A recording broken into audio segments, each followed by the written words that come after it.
If you look closely at the world's most enduring fortunes, you'll notice something strange. The people who built the wealth are long gone, but the wealth still behaves as if they're in the room giving instructions. How is that possible? It's not magic, it's not luck. It's architecture, financial architecture, and at the center of that architecture is a tool most people misunderstand: the trust. Today on Smart Tech and Biz, we're unpacking how wealthy families design systems that outlive them, shape their descendants, and quietly influence society for generations. Let's get into it. For most people, inheritance is a moment. Someone dies, assets move, and life goes on. But for families with serious capital, inheritance isn't a moment, it's a threat. Because the instant wealth transfers directly to heirs, the founder loses control forever. A business can be sold in a panic. A property portfolio can be broken apart. A single impulsive decision can erase decades of discipline. So wealthy families don't pass wealth to people, they pass wealth into structures. A trust becomes the legal owner. A trustee becomes the decision maker. And the heirs? They receive benefits, but not unchecked power. This is the first major shift: the separation of ownership, control, and benefit. It's the financial equivalent of writing instructions into stone. Once a fortune reaches a certain scale, it stops behaving like someone's bank account. It starts behaving like an institution. Think about what a billion-dollar family actually manages: companies, real estate across multiple countries, investment portfolios, art, land, private equity, tax exposure in different jurisdictions, legal risk, public reputation. No family dinner conversation can handle that, so they build infrastructure around the money. Trusts to hold assets, holding companies to isolate risk, family offices to run operations, lawyers to maintain structure, tax strategists to optimize transfers, committees to approve major decisions. At this point, the family fortune is no longer a pile of assets. It's a machine. A machine with rules, departments, and long-term governance, just like a corporation or a government. This is why old money families appear unusually stable. They don't rely on personalities. They rely on systems. Here's where things get psychologically interesting. Trusts don't just protect wealth. They shape the behavior of everyone who grows up around them. Most people imagine inheritance as freedom, but in many wealthy families, inheritance is conditional. A trust might provide income but restrict access to the principal, require approval for large withdrawals, release funds slowly over decades, tie distributions to education, work, or sobriety, support business creation but not reckless spending. This creates a different mindset.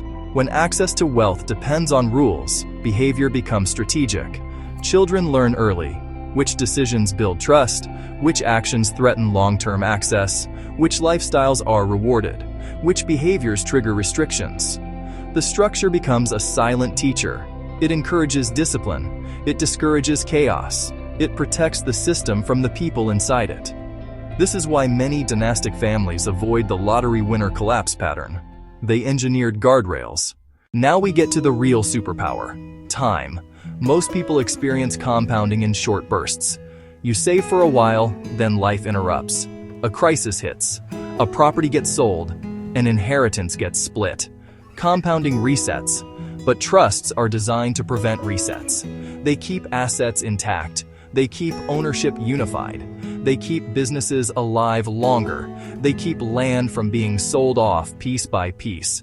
When compounding runs for 80, 100, or 150 years, the results stop looking linear. They start looking exponential.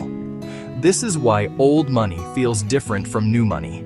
New money reflects a successful individual.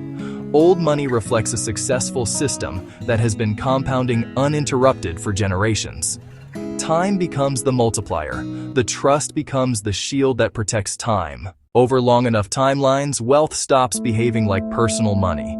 It becomes a force that moves through society. A company founded by one generation continues operating decades later.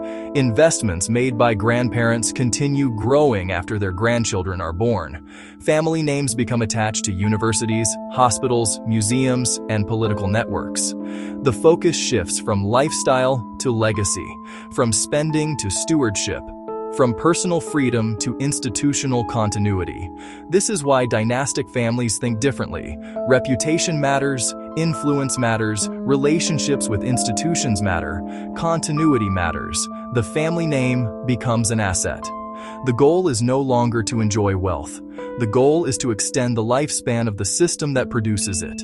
This is how some families survive wars, recessions, political collapses, and generational conflict. The founder dies, but the structure keeps moving. The most surprising part is how simple the mechanism actually is. A trust is just a set of instructions, a structure that keeps assets connected, a system that prevents fragmentation, a container that protects compounding, a governance model that outlives the people who created it. But when you combine those elements over a century, the effect becomes enormous. A single entrepreneur can build a fortune in one lifetime. A family operating continuously for 150 years can build something far harder to replicate.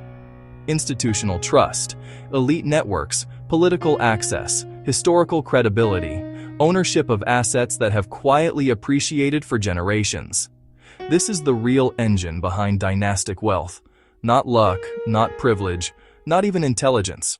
Continuity. So the next time you hear the phrase, trust fund, don't picture a spoiled heir with unlimited spending power. Picture a long-term machine designed to protect wealth from markets, from outsiders, and sometimes from the family itself. Trusts aren't about luxury, they're about survival. If you found this breakdown valuable, hit like, subscribe, and drop a comment. Should ordinary people start building structures instead of savings? This is Smart Tech and Biz. See you in the next one.